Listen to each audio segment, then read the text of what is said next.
Ouh. Ah, il y a l'air d'y avoir.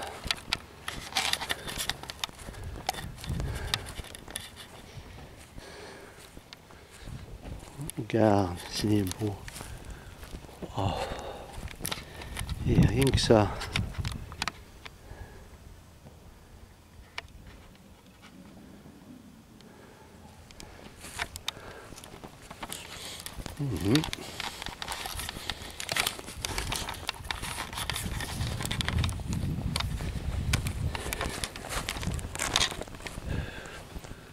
Drôlement bien fait, toiture. Wow. Tu crois qu'on peut rentrer?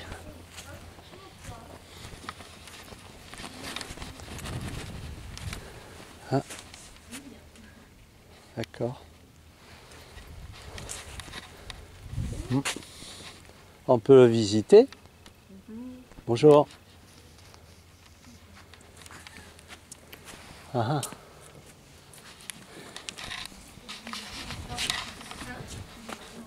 Il est superbe, il a été bien restauré. Hein. Bonjour monsieur. Bonjour, il a été bien restauré. Hein. Oui, voilà. Il est splendide. Un tour qui était dans l'état de celui-là. C'est le vôtre en fait. C'est celui de la mairie, de la commune. Ah, il est beau. Le terrain a été racheté par la commune.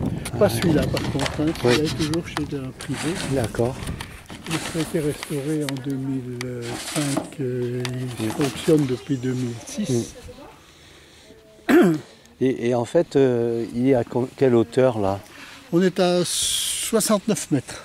Ah oui, ça fait 69 on mètres. a l'impression que c'est plus loin, plus haut. Non, non. Et là, c'est quel village là-bas au fond Montvilliers, attendez, là c'est Samonac. Ah, Samonac, j'ai connu dans le temps. Ouais. Vous avez Montbrier qui est là. Ouais, derrière les arbres. Et puis Lansac ici. Derrière, oui.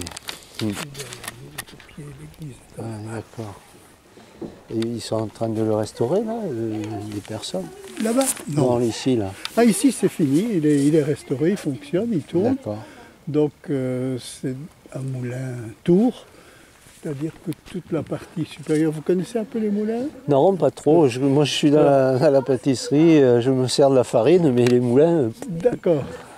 Alors, toute la partie toit En tout cas, est posée sur la tour.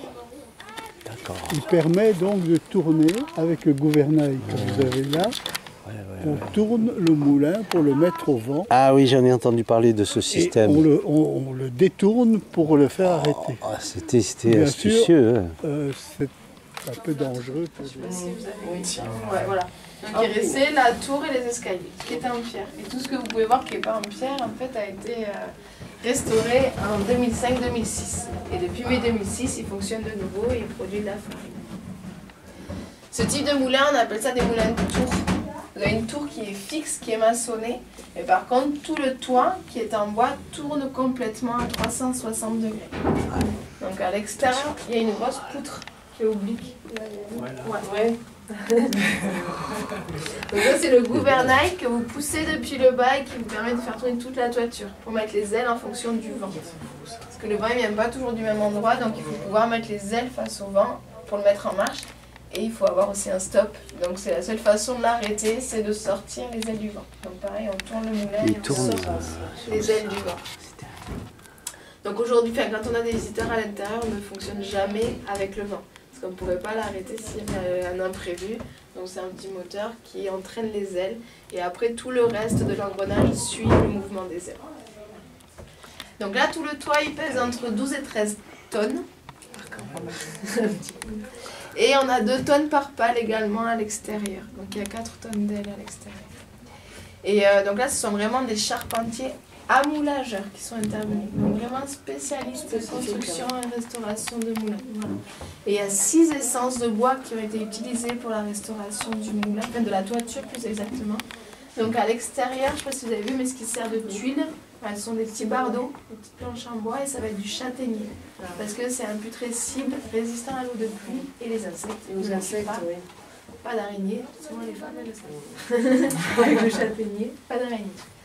Après vous avez ce qu'on appelle la volige, donc les planches qui sont obliques derrière la charpente, là ça va être du peuplier. Parce que le peuplier, quand vous le posez vert, qu'il n'est pas encore sec, il peut plier. Et du coup, vous pouvez lui donner la forme que vous voulez. Et donc la forme conique ici de la toiture. Et tout ce qui va être en contact avec les céréales et la farine, c'est également du peuplier. Parce que c'est un bois neutre, qui n'a pas d'odeur. Donc votre farine, elle ne prend pas le goût du bois dans lequel elle va travailler, elle va circuler. Après, vous avez tout ce qui est bois de charpente, les grosses poutres qui sont à la base de la toiture. Le gros arbre ici, donc l'axe qui traverse la toiture, qui va jusqu'à l'extérieur. Le bois des pales également. Donc là, d'après vous... Du chêne. Bon, retournez vers toi, regarde. Du chêne. Voilà, un bois qui est costaud, qui est solide et qui est lourd. Voilà, c'est lui qui explique un peu les 12 à 13 tonnes de la toiture. C'est la présence du chêne. Mais ce poids, on en a besoin. Parce que du fait que le toit tourne complètement, il est juste posé. Il n'est pas fixé à la tour. Donc le toit permet de bien asseoir l'ensemble de la toiture sur la tour. Vous avez la grosse roue ici qu'on appelle le rouet, et ce qui sert de coffre pour les meules, l'archure et la contre-archure. Là c'est du frêne. Pardon. Le frêne c'est un bois qui ne travaille pas, contrairement à presque toutes les essences de bois. Donc il ne bouge pas, il ne gondole pas, il ne se rétracte pas. Très important surtout pour le rouet. Voilà, parce que s'il commence à bouger, à gondoler, voilà, tout le mécanisme, tout l'engrenage va pas pouvoir fonctionner. Sur le rouet, on a des petites dents qu'on appelle les aluchons. Ça, c'est la lanterne avec les fuseaux de la lanterne. Vous voyez, c'est le même bois, c'est un bois rouge. Et là, ça va être du cormier. Très peu connu. Oui. C'est un bois qui est local, on a restauré comme à l'origine, donc on utilise les mêmes essences de bois. Le cormier ressemble à l'acacia. C'est pour ça que souvent... dense aussi. Et voilà, très très dense, donc très dur. Il y a beaucoup de pression de porter. Vraiment, le frottement, c'est avec les dents, je suppose. Ah ouais. Quand ça tourne... Au bout d'un moment, il y a l'usure qui se fait. Donc on applique du suif, la graisse de bœuf avant chaque première utilisation pour éviter l'usure. Au tout début, effectivement, il était posé... Il est quand même encouché. Ah ouais, il a été usé. Depuis 2006, il a commencé à... Ah, ça se change. Et voilà. Et par contre, vous changez une pièce, vous les changez tous. Au niveau... C'est minimatique. Hop là.